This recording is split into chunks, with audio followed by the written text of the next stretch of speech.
Y dice así la palabra del Señor en el Evangelio de Juan, capítulo 14, versículo 1. Si tú tienes la Reina Valera, te darás cuenta que las palabras salen en rojo. Cuando salen en rojo es porque Jesús mismo es quien está diciendo esas palabras. Y dice así: no se turbe vuestro corazón. ¿Creéis en Dios? Creed también en mí, dice Jesús. En la casa de mi Padre muchas moradas hay. Si así no fuera, yo os lo hubiera dicho. Voy, pues, a preparar lugar para vosotros. Y si me fuere y os preparare lugar, vendré otra vez, y os tomaré a mí mismo, para que donde yo estoy, vosotros también estéis. Y sabéis a dónde voy, y sabéis el camino. Le dijo Tomás: Señor, no tenemos ni idea a dónde vas, no sabemos a dónde vas. ¿Cómo pues podemos entonces saber el camino si no sabemos dónde vas? Versículo 6 dice: Jesús le dijo: yo soy el camino y la verdad y la vida. Nadie viene al Padre sino por mí. Amén. Hasta ahí vamos a leer en esta tarde. Cierra tus ojos. Señor, gracias por tu palabra, Señor. Gracias porque podemos leerla libremente, Señor, sin miedo a persecución, sin miedo a represalia. Gracias por todo lo que estás haciendo. Gracias por todo lo que vas a hacer. Oramos en el nombre de Jesucristo que mientras tu palabra es predicada en esta tarde, Señor, que ocurran prodigios, señales, maravillas, sanidades, liberaciones, todo lo que tu palabra dice y promete que pueda hacer, que ocurra esta tarde en nuestras vidas, Señor. Gracias, mi Dios, por lo que estás haciendo, en el nombre de Jesús, y solo el que lo cree dice fuerte: amén. Amén. Se puede sentar. Pensé que le iba a dar un aplauso a la palabra del Señor.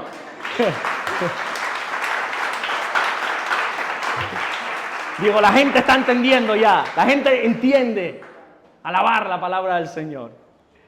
Estas palabras fueron dichas por Jesús en lo que nosotros conocemos como la última cena.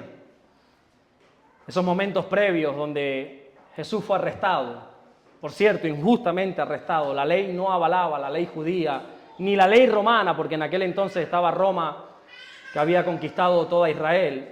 Ni la ley judía ni la ley romana avalaba lo que hicieron con el Señor. Fue totalmente injusto ese arresto, primero porque fue de noche. Ningún arresto se podía llevar a cabo durante la noche. No había testigos fieles. Bueno, una infinidad de ilegalidades. También esto fue antes de la crucifixión, también lleno de injusticias, de irregularidades. Y esos momentos previos, esas horas previas a ir a la cruz, la Biblia nos muestra cómo Jesús decide reunirse con sus discípulos. La Biblia nos enseña cómo el Señor decide pasar sus últimas horas de vida reunido con sus discípulos. Y en esa cena el Señor habla de muchas cosas. Podríamos leer desde el capítulo 12, el capítulo 13, el capítulo 14, el capítulo 15 y nos daríamos cuenta de todo lo que habló el Señor en esa famosa última cena, que es así como nosotros lo conocemos. Ahí estaban celebrando la cena de la Pascua. Ahí, entre otras cosas, el Señor anuncia que había un traidor entre ellos. El Señor dice: uno de ustedes me va a traicionar. Y los discípulos: ¿quién? ¿Seré yo? ¿Seré yo, Señor? ¿Seré yo, Señor? Hasta que Judas dice: ¿seré yo, maestro? Tú lo has dicho, le dice el Señor. Los discípulos no tienen ni idea de lo que ahí está pasando, no tienen ni idea de quién es el traidor. Y en un momento el Señor dice: bueno, aquel que moja el pan en mi plato, ese es. Y Judas, que en ese momento estaba mojando en la sopa, quita el pan y los discípulos ni aún se enteran así. También el Señor en esa última cena anuncia a Pedro que le iba a negar. Pedro, que era un poco fanfarrón, le perdía la boca. Él decía: yo en ningún momento, Señor, aunque me fuera necesario, yo moriría contigo.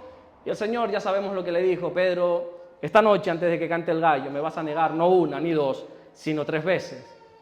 Y bueno, se habla de montón de cosas que podríamos ver en otra ocasión, desglosar bien el mensaje de Jesús en esa cena. Pero para mí el momento más especial es cuando estaban cenando. También otro evangelio dice que se cantaron canciones, se cantaron himnos. No pienses que fue algo que solo se habló de mal, fue una cena triste, todo lo contrario, fue una cena alegre, se cantaron himnos, se cantaron salmos. Pero dice la Biblia que en un momento Jesús se levantó, se quitó su manto, cogió una toalla, se la ciñó a la cintura, cogió un lebrillo, lo llenó de agua y postrado frente a sus 12 discípulos, se agachó y comenzó a lavar los pies de cada uno de ellos.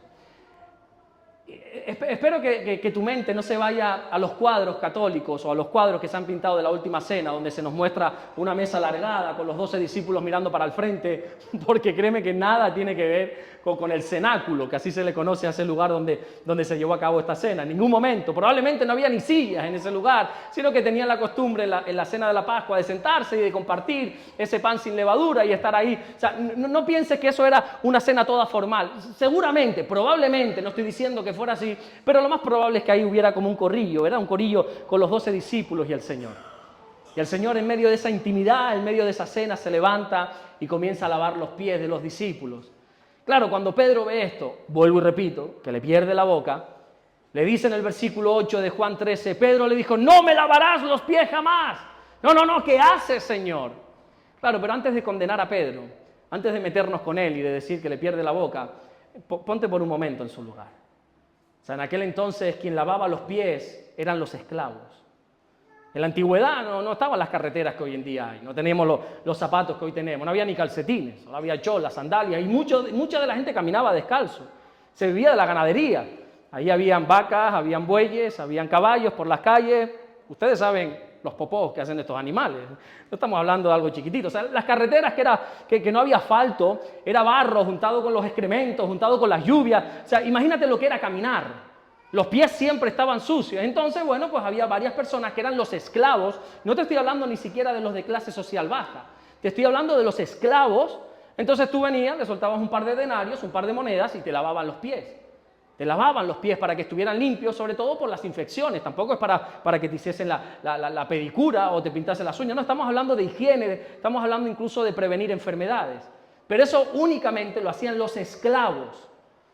Y entonces cuando Pedro ve esto, cuando Pedro ve que su maestro, que su rabino, que aquel que le está enseñando la palabra de Dios, que aquel que acababa de ser proclamado rey en Israel, se comporta como un esclavo, le dice, no, Señor, en ningún caso tú me vas a lavar los pies. Pero lo que sucede es que con este acto, Jesús está dando un acto de humildad. Nos está mostrando quién es Él verdaderamente. Nos está dando una gran lección de humildad, y no solamente de humildad, sino de amor. La Biblia dice en Juan capítulo 13, versículo 1, como había amado a los suyos que estaban en el mundo, los amó hasta el fin. Jesús amó hasta el fin a su. Otra versión dice que los amó hasta el extremo, hasta el último momento. Y es que cuando uno ama de verdad, está dispuesto a hacer cualquier cosa. Cuando uno verdaderamente ama hasta el fin, hasta el extremo, cuando uno verdaderamente tiene ese amor hacia alguien, le da lo mismo postrarse y lavarle los pies. Le da lo mismo humillarse, le da lo mismo hacer lo que sea por esa persona. El otro día en los cultos que tenemos los sábados por la noche de matrimonio, tenemos un tiempo, 10, 15 minutos de preguntas y respuestas, y decía una mujer públicamente, ¿no? Y yo decía, esas cosas por privado, por favor. Y decía la mujer, ¿y qué puedo hacer para ser la prioridad de mi marido? Digo, mira, cuando tienes que pedir ser la prioridad, creo que ahí está el problema. Cuando tienes que exigir ser la prioridad, creo que ahí está el problema. El problema no es cómo pedir ser la prioridad de tu marido, el problema es por qué no eres la prioridad. Cuando uno ama, hace lo que sea. Y estoy hablando no solamente para el Señor, estoy hablando en un matrimonio, estoy hablando en una familia, estoy hablando en un trabajo, estoy hablando en una iglesia, estoy hablando en todos los ámbitos. Cuando uno ama, le da lo mismo humillarse, agacharse, quitarse su manto, quitarse su dignidad y ceñirse la toalla de esclavo y decir, yo te quiero lavar los pies. No, pero en ningún caso, no te preocupes, para mí no es ninguna humillación, es que yo te amo hasta el fin, dice Jesús. Jesús no tuvo ningún reparo en humillarse hasta lo sumo, porque nos ama. Y mientras iba lavando uno a uno los pies, iba por Juan, iba por Pedro, iba por el otro, mientras iba lavando, eso no es algo rápido, eso tarda unos minutos por cada pie, ¿no? O por cada persona, y mientras iba lavando, iba hablando con ellos. Quiero que te imagines por un momento esta escena, porque es algo tan bonito, es algo tan hermoso. Imagínate ese círculo, ¿verdad?, de los 12 discípulos, los 12 apóstoles, y el Señor lavando los pies y hablando, ¿no? Estaba lavando, quitándole la mugre a uno, al otro, y estaba hablando todo eso. Hay 3 capítulos enteros que habla de esto, de lo que el Señor les decía. Y entonces llega estas palabras que hemos leído en esta tarde, donde el Señor les dice, lavándole los pies. Oye, ustedes saben que me voy, ¿verdad? Claro, los discípulos están en shock primero, porque el Señor es el que está lavando, se está comportando como un esclavo. Y de repente el Señor, con toda su naturalidad, dice, ustedes saben que me voy, ¿verdad? Y seguía lavando.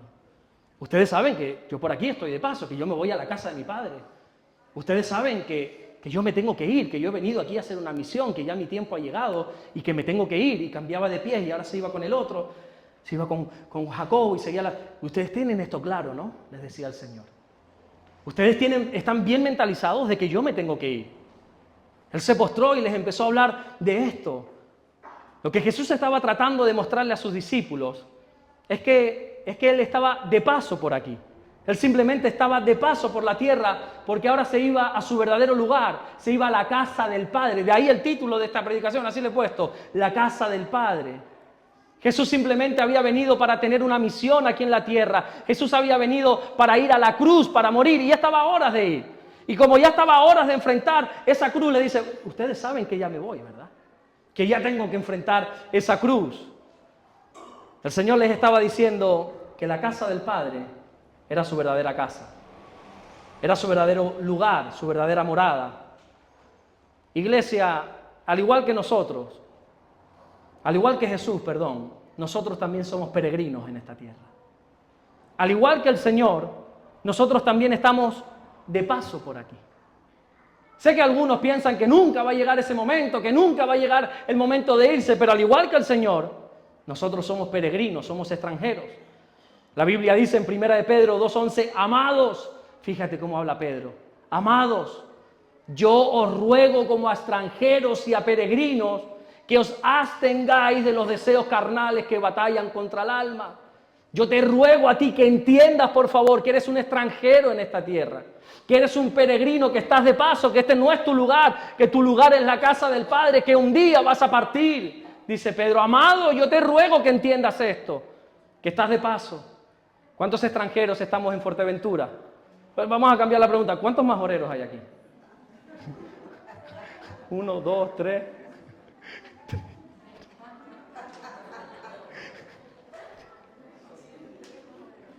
¿El resto qué somos? Extranjeros. Ah, no, mi hija es majorera, ¿qué pasa? 4. Si Juan José levantó la mano. Mi hija también nació aquí, hombre. Ella es majorera, blanquita sí, pero es majorera. Tenemos que entender que este no es nuestro verdadero lugar. Ya no estoy hablando de Fuerteventura. Nosotros no estamos en casa ahora mismo. Este no es nuestro lugar de permanencia. Aquí estamos de paso para un día irnos a nuestra casa. Por aquí estamos de paso, algunos van a estar más, menos tiempo, qué sé yo, para irnos a nuestra verdadera casa, que es la casa del Padre. Mira, a mí me pasa algo, y yo soy de Tenerife, yo cojo un avión, en 40 minutos estoy ahí. Pero a mí me pasa algo cuando yo voy a Tenerife, mi mujer me dice, es que no entiendo para qué vamos, no hagas planes, porque yo cuando llego a casa de mis padres, automáticamente es cruzar el umbral de la puerta de casa de mis padres y entro como en un profundo sueño, que saludo a mis padres, le doy un beso a mi padre, un beso a mi madre y digo, me voy a acostar. Y me acuesto. Pero si estás de 2 y de 3 horas, que eso no lo hago yo aquí en la vida, y me duermo, me siento en el sillón y me quedo dormido y dormido y dormido. Y yo he llegado a la conclusión de que es porque estoy en casa de papá. Estoy en casa de mi padre. Y ahí yo no soy un padre de familia que tengo que proveer. Ahí yo no me tengo que encargar de poner la comida en la mesa, no me tengo que encargar de que la ropa esté limpia. Ahí yo soy el hijo. Y yo voy, me siento... No sé si ustedes, quizá cuando han ido a casa de sus padres, con el pasar de los años, entienden lo que estoy diciendo. Esa sensación de entrar y ese padre de familia, esa madre de familia, o ese soltero que ya tiene que pagar la luz y tiene que pagar todo, y dice, Dios mío, si lo sé, no me voy. No me independizo de casa de mis padres. Y cuando van a casa de sus padres... y se sienten cómodos, se sienten bien, se dan cuenta que están en casa. Así es cuando nosotros lleguemos a la casa del Padre. Nos vamos a sentir verdaderamente que estamos en nuestro lugar. Nosotros somos peregrinos aquí en la tierra. Y esta palabra peregrino que usa Pedro significa literalmente aquel que anda por lugares extraños que no son su lugar. Cuando la Biblia dice, amado, espero que entiendas que eres peregrino. Te está diciendo, amado, espero que entiendas que esto es extraño para ti, que estás andando, que estás caminando por lugares extraños que no son tuyos. Porque este mundo debería ser extraño para nosotros. Deberíamos sentirnos incómodos con él, con sus leyes, con sus normas. Nosotros tendríamos que decir, esto es extraño, no me adapto a esto. De hecho, la Biblia nos llama que no podemos estar amando al mundo. Dice la Biblia en 1 de Juan, capítulo 2, versículo 15, no améis al mundo, ni siquiera las cosas que están en el mundo. Porque si alguno ama al mundo, el amor del Padre no está en él. Es un llamado que Dios hace a su iglesia de no amar el mundo, ni las cosas que están en el mundo. Pero a veces, por desgracia, caemos en la trampa. Fíjate que no digo, ¡ay, quienes caen en la trampa! Sino que digo, a veces, por desgracia, caemos en la trampa. Y empezamos a desviar nuestra mirada del Señor Jesucristo y comenzamos a mirar las cosas de este mundo y parece que brillan más y nos deslumbran. Y nos llaman la atención y nos gustan, ¿verdad? Y comenzamos a amar a este mundo, comenzamos a amar las cosas que están en este mundo, sin saber que todo lo terrenal es tan insignificante que la Biblia dice que una simple polilla y un simple orín lo corrompe todo. Dice la Biblia en Mateo 6:19, no os hagáis tesoros en la tierra, donde la polilla y el orín corrompen y donde ladrones minan y hurtan. ¿Sabes lo que nos pasa a nosotros los cristianos? O los evangélicos, como los quieras llamar, a lo mismo. Los protestantes, dicen algunos. Yo no protesto, no sé por qué me dicen así tampoco. Como nos quieras llamar. ¿Sabes lo que nos pasa? Que usamos un vocabulario que sí, que entre nosotros entendemos, pero claro, tú le dices a alguien de la calle, a alguien que no viene a la iglesia, no, porque yo no amo al mundo. Dice, ¿qué mundo? Yo no soy de este mundo. ¿De dónde eres tú? ¿Eres extraterrestre? ¿De dónde eres tú? ¿A qué se refiere la Biblia cuando usa ese término, el mundo? ¿A qué nos referimos cuando decimos el mundo? Hay un comentario muy bueno de la Biblia Plenitud que dice referente a esto, el mundo no se refiere a la creación física, no se refiere al globo terráqueo, a la tierra, sino a la esfera del mal que funciona bajo el dominio de Satanás, a ese sistema que el mundo ha creado, no a la tierra física. Porque en este sistema de este mundo solo vamos a encontrar tres cosas. La Biblia dice en 1 de Juan 2:16, porque todo lo que hay en el mundo, y hay tres cosas que hay, solo hay tres cosas en este mundo, ¿qué es? Los deseos de la carne es lo que vas a encontrar en este mundo. Los deseos de los ojos y la vanagloria de la vida. Y dice, todo esto no proviene del Padre, sino del mundo. En este mundo lo que vamos a encontrar son los deseos de la carne. Ese deseo al pecado, ese deseo a las tentaciones, a las pasiones. Vamos a tener los deseos de los ojos, a vivir por vista, a vivir materialmente, decir, yo quiero esa casa, yo me voy a esforzar por eso, por este coche, a vivir por vista y no por fe. Cuando la Biblia en 3 ocasiones nos dice, el justo por su fe vivirá y no por vista. Y lo tercero que encontramos en este mundo es la vanagloria de la vida. Esa palabra que tanto detesto, el estatus. Tener y ser más. Y es que yo soy más porque visto de esta manera. Yo soy más. Algunos piensan que son más porque ganan más que otros. Y piensan, ¿eso sabes cómo se llama? La vanagloria de esta vida. Tener un nivel social más alto, un estatus. A veces pensamos que cuando hablamos del mundo estamos hablando de fuera, sin saber que estamos hablando de cosas que hay dentro. Son las tres grandes tentaciones que nosotros enfrentamos a diario. Esas tentaciones que todos enfrentamos, todos, tú y yo a diario, tienen esto, los deseos de la carne, los deseos de los ojos y la vanagloria de la vida. Si te das cuenta, en la primera tentación que la Biblia registra, allí en el Edén, se encuentran estas tres cosas. Génesis 3:4 dice, entonces la serpiente dijo a la mujer, no moriréis, sino que sabe Dios que el día que comáis de él, serán abiertos vuestros ojos y seréis como Dios, sabiendo el bien, sabiendo el mal. Y vio la mujer que el árbol era bueno para comer y que era agradable a los ojos y árbol codiciable para alcanzar sabiduría. Y tomó de su fruto y comió. Y no se lo podría haber quedado para ella, sino que dice que también lo compartió con Adán, con su marido, el cual comió así con ella. Fíjate, están los deseos de la carne. Era bueno para comer. Ese deseo, ese apetito, esto me lo quiero comer, dice Eva. Estaban los deseos de los ojos, dice que era agradable a los ojos. Ese fruto no era un fruto feo, no sabemos si era manzana, no sabemos lo que era, pero era un fruto agradable a los ojos. Le llamó la atención a lo visual, yo quiero eso, mira qué atractiva se ve esa fruta, yo quiero esa fruta. Y luego la vanagloria de la vida, dice que era codiciable para alcanzar sabiduría. Yo quiero ser más, yo quiero alcanzar, yo quiero ser como Dios. También fue la tentación en el desierto, cuando Jesús fue tentado por el mismo Satanás. Por una parte, en la primera tentación están los deseos de la carne. Cuando el Mateo 4:3 dice, si eres hijo de Dios, di que estas piedras se conviertan en pan. Jesús, acabas de ayunar 40 días, tienes hambre. Acabas de ayunar 40 días, tienes sed. Así que tienes deseos. ¿Por qué no convertimos estas piedras en pan y así comemos? Y nos echamos unos bocadillitos, Señor. Son los deseos de la carne. Luego están los deseos de los ojos. Mateo 4:9, fíjate Satanás cómo es. Dice, todo esto te daré. Fíjate Jesús, mira, observa todos los reinos de este mundo. Todo esto te voy a dar. A cambio, eso sí, si postrado me adorares. Todo esto, mira con tus ojos. Qué agradable es a los ojos. Puede ser el número 1, es agradable a los ojos. A cambio de adoración.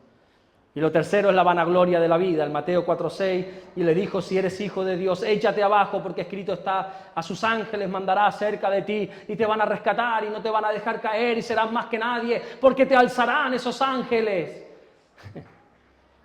Si tú analizas todas las tentaciones que tú enfrentas a diario, te vas a dar cuenta que siempre se esconden estas tres cosas.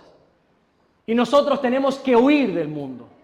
Nosotros tenemos que huir del mundo primeramente porque es algo temporal.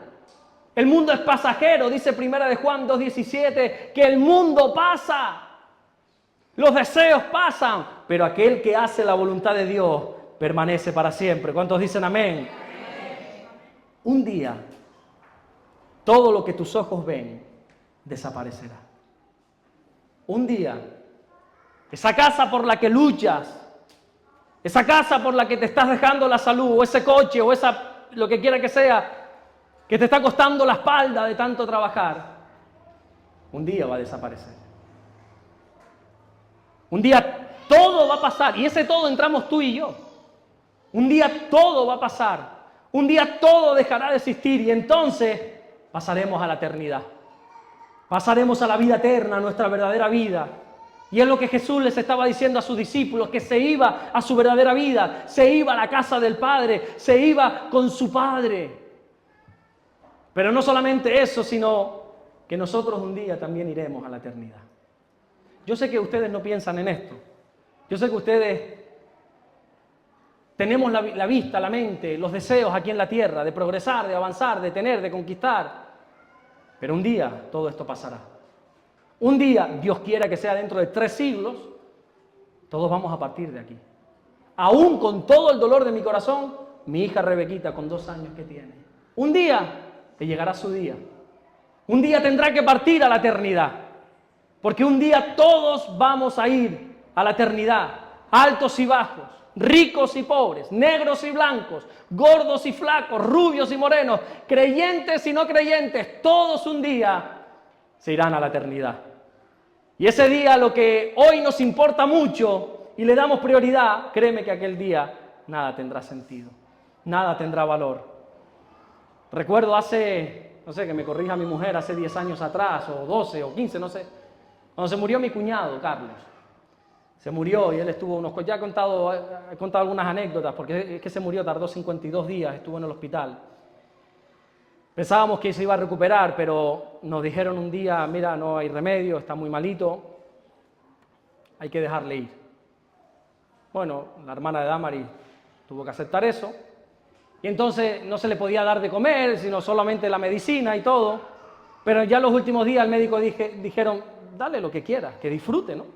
Dale lo que necesite. Entonces yo me acerqué, le dije, Carlos, ya casi no podía hablar, todavía entendía y hablaba un poco, no mucho. Yo le digo, Carlito, ¿qué quieres? Dime, ¿qué es lo que más quieres ahora en este mundo? Claro, pensando que iba a decir, él dejó una niña con 3 años. Ahora ya es mi sobrina Esther, que ya ha venido por aquí, ya es una adolescente, pero yo a lo mejor iba a decir, una casa para mi hija, un coche, un buen fajo de billetes para darle. Y me mira a los ojos y me dice, picotas. Digo, ¿qué? Picotas. No se refería a la cereza, sino hay unas golosinas que imitan como si fuera una cereza de caramelo, de dulce, de azúcar. Digo, Carlos, ¿qué es lo que más quieres ahora mismo? Y dice, picotas. Y ahí fuimos corriendo, Damar y yo, a comprar una bolsa de picota y granizada, quería mucha granizada y picotas. En esos momentos, cuando Carlos ya sabía que se iba, Él no pensó en una casa, Él no pensó en un coche, no pensó en las grandes cosas. Él dice, yo quiero una picota. Yo quiero algo tan sencillo como una picota. Un día todos vamos a partir a la eternidad. Y esa eternidad solo tiene dos destinos: el cielo o el infierno. Lo siento mucho si a ti te han enseñado que puedes ir al purgatorio, pero eso no es cierto.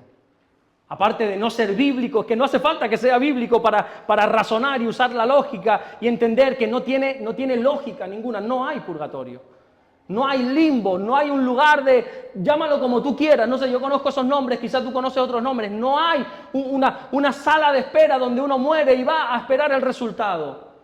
Cuando uno parte de esta tierra, se va al cielo o se va al infierno.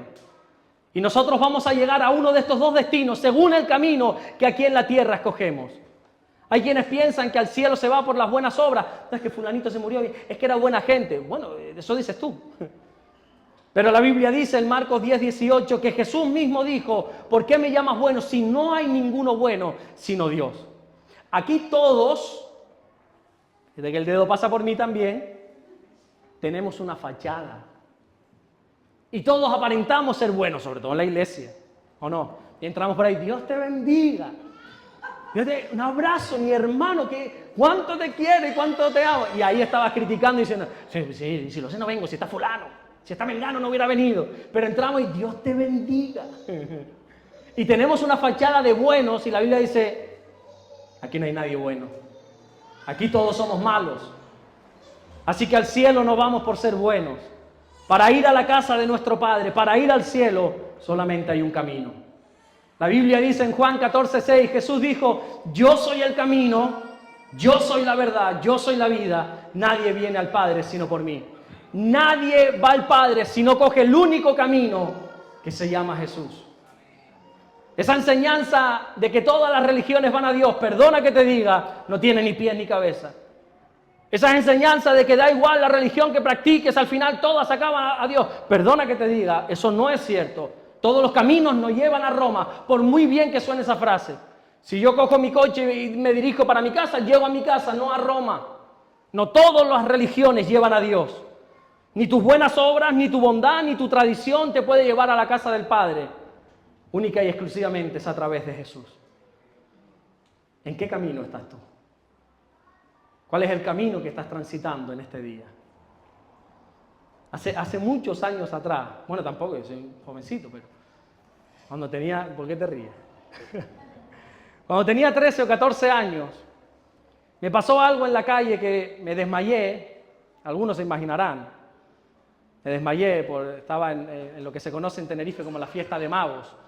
Eso ahí, pues bueno, eso es... Y tomé cosas que no debía cuando era un niño y me desmayé. Me dio como me dio como un coma etílico. Con 13 años, Y me desmayé y yo recuerdo levantarme en un hospital con una vía puesta y me acordaba de todo. No sé por qué tengo tantos recuerdos de eso. Cuando la gente dice, no, es que yo no me acuerdo de nada. Pues mira, esa fue mi única vez y yo me acuerdo de todo. Yo recuerdo de quitarme la vía, salir y un enfermero me intentó parar y yo le dije, no me acuerdo ni qué le dije, pero salí.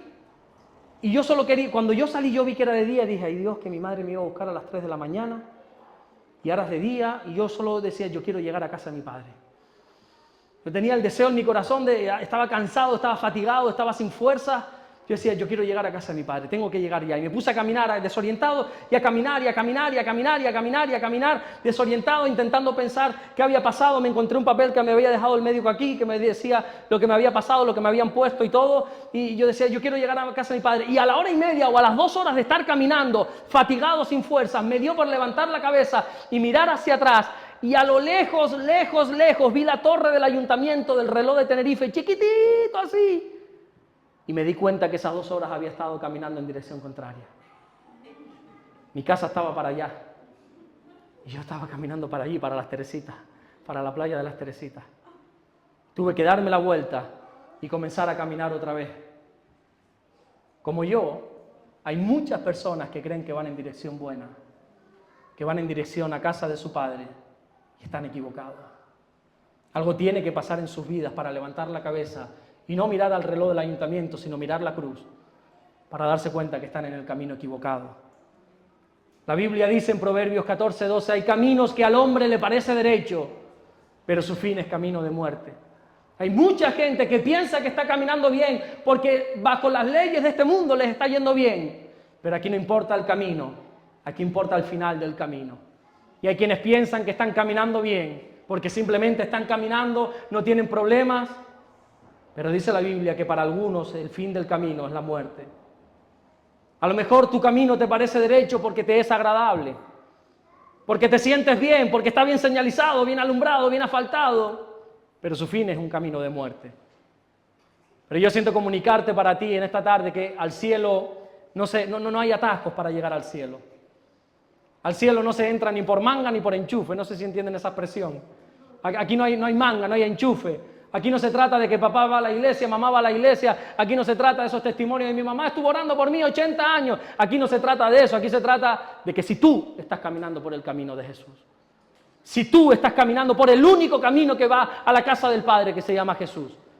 No es que como me dijo uno una vez, imagínate. No, yo a mi mujer la dejo ir a la iglesia. La dejo ir a la iglesia. Se piensa que porque le deja como su propiedad, como le deja ir a la iglesia, él va a ser salvo también. Aquí da igual si papá va a la iglesia, si mamá va a la iglesia, si tus hijos van a la iglesia, si tu marido, si tu esposa va a la iglesia. Aquí se trata de que si tú estás caminando por el camino que se llama Jesús. Hay un dato muy curioso de los creyentes del primer siglo, y es que se les conocía como los del camino. Fue mucho tiempo después que se les empezó a llamar cristianos. Después, siglos después, cristianos evangélicos. No entiendo yo esos títulos que se nos ha puesto porque tenemos la manía, la costumbre, la fea tradición de etiquetar. ¿Tú quién eres? Tú eres cristiano evangélico. Tú eres cristiano evangélico pentecostal. Tú eres cristiano evangélico metodista. Yo soy creyente, no sé. Yo creo en Jesús nada más. Pero en la antigüedad, en el primer siglo, no se les conocía como cristianos, sino como los del camino. Cuando veías un cristiano por la calle decías, mira, ahí va uno del camino. Porque los cristianos hacían mucho énfasis en decirle a todo el mundo que solo había un camino. Eran muy pesados con este tema. Solo hay un camino al cielo, no es el judaísmo, no es la ley, no es la Torá, no es la práctica de la religión. Solo hay un camino, decían ellos, y se llama Jesucristo. Ahora, ¿cómo podemos caminar por ese camino llamado Jesús? ¿Cómo transitamos por ese camino? En una ocasión, Pablo se da cuenta de que tiene que tocar este tema con la iglesia. Y ahí en la iglesia de Corinto, él dice, bueno, yo les voy a explicar cómo se tiene que caminar en Jesús. Cómo se tiene que andar. Si dices que estás en el Señor, ¿cómo se tiene que andar? Y de repente le empieza a hablar de los dones espirituales. Es muy bonito que te leas 1 Corintios capítulo 12. Les empieza a hablar de los dones espirituales, de las sanidades, de los milagros, de las señales, de las profecías. Y les habla de eso porque Pablo sabe, en Corinto, aquí no, por supuesto, Pablo sabe de que hay personas que piensan que por estar en la iglesia están en el camino. Hay personas, en Corinto, aquí no, en Corinto, estoy en Corinto, que piensan que por estar en la presencia de Dios en la iglesia, en un culto, que piensan que por hablar en lenguas, que piensan que por tener dones, milagros, profecías, lo que quiera que sea, piensan que están en el camino. Y hay gente que piensa que eso es estar en el camino. No, yo estoy en Jesús. ¿Por qué? Fíjate, porque yo hablo en lenguas, dicen algunos. Ay, pero ¿y controlas la que tienes también? ¿Controlas esa lengua? Porque hay que hablan en lengua y hablan en lenguas también.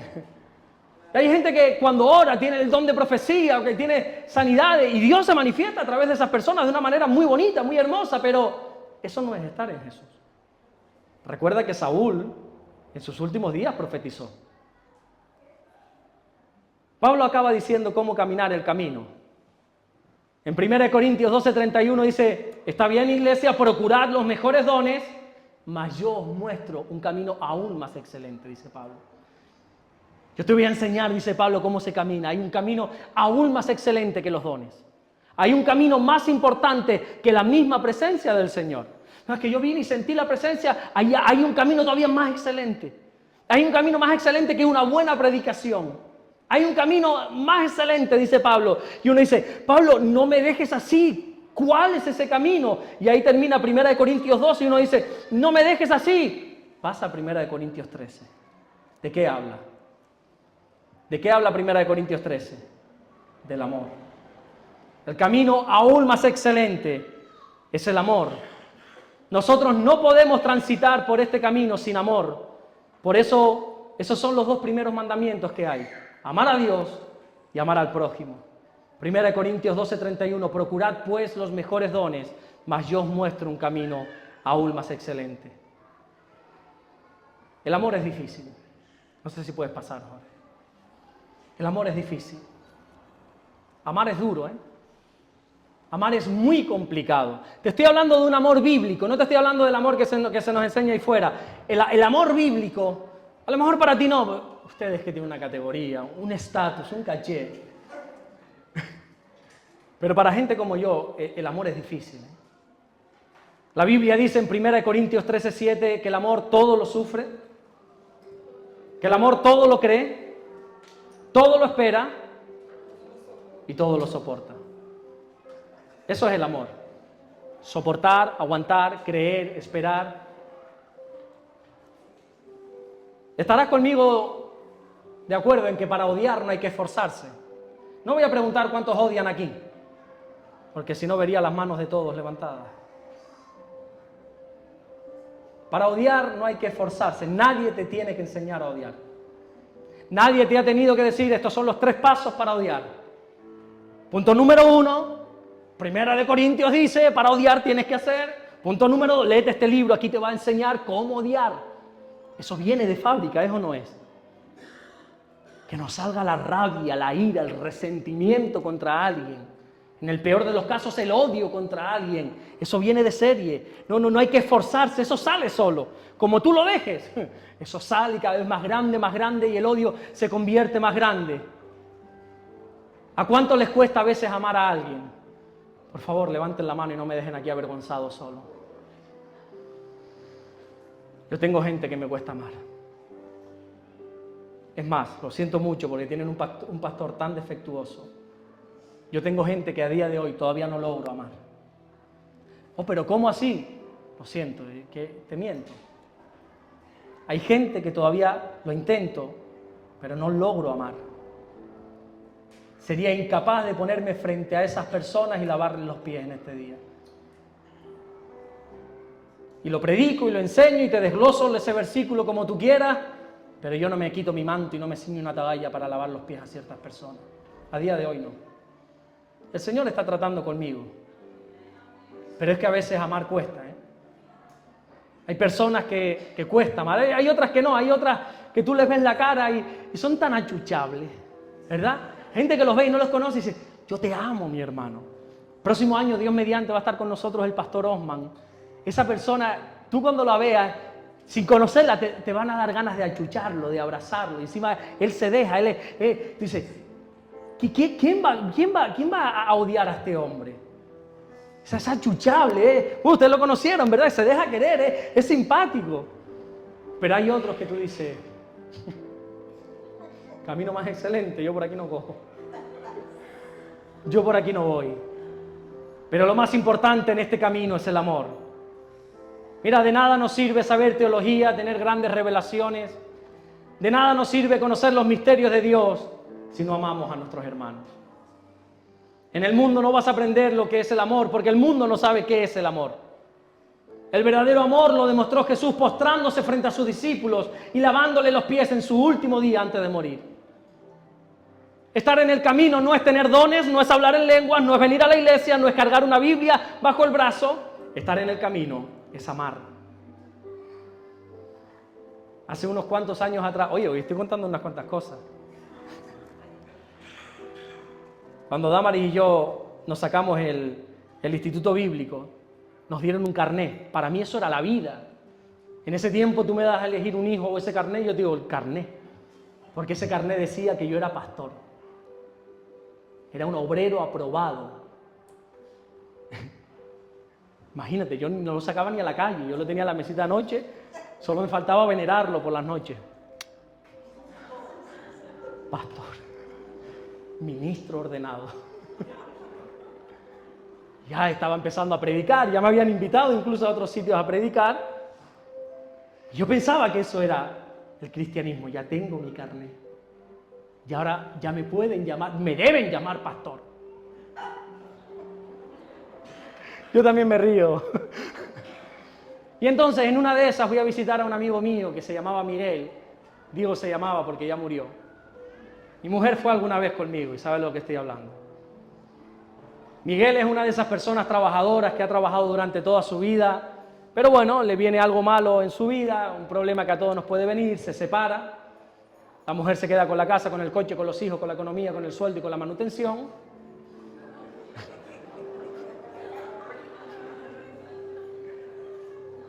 Y él le dice a la mujer, mira, no tengo ni para pagar un alquiler, déjame quedarme en el garaje de la casa. Ok, te dejo quedarte en el garaje. Ese garaje no tenía ni baños. Era una cosa cuadrada así, sin baños, sin ventilación, sin nada. Ahí Miguel se dio a la bebida, se dio al alcohol y pasaba semanas enteras sin salir, sin baño en esa habitación. Imagínense. Cuando yo veía que Miguel faltaba una semana al culto o dos, le caía arriba con una visita. Entonces yo me acuerdo de ir a tocarle, toqué en la puerta, sí, Miguel, abre que soy yo, hombre. No, que no estoy en condiciones, Miguel, hombre, que soy yo, ábreme la puerta. Cuando ese hombre abrió la puerta, ese olor que me vino, Había, perdón por excrementos hasta en la cama. Se orinaba ya al principio en botellas, luego por el suelo. Perdón por ser así, pero quiero que entiendas algo. Quien me conoce sabe que yo soy escrupuloso al máximo con los olores.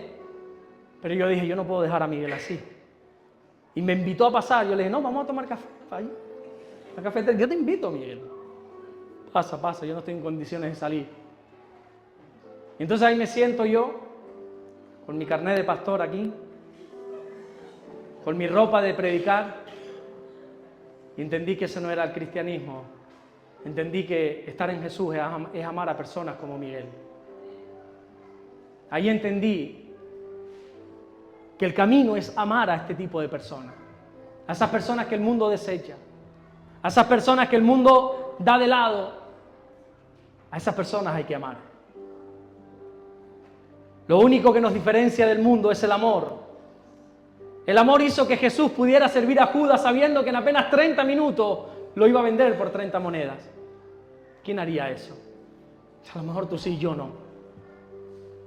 El amor hizo que Jesús pudiera servir a Pedro sabiendo que en apenas unas horas Pedro iba a estar negándole, Pedro iba a estar blasfemando contra él, contra su nombre. El amor hizo que Jesús pudiera servir a Tomás sabiendo que dudaba de él.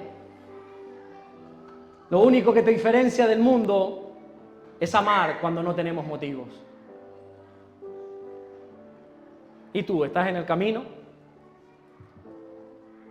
¿O te cuesta amar como a mí?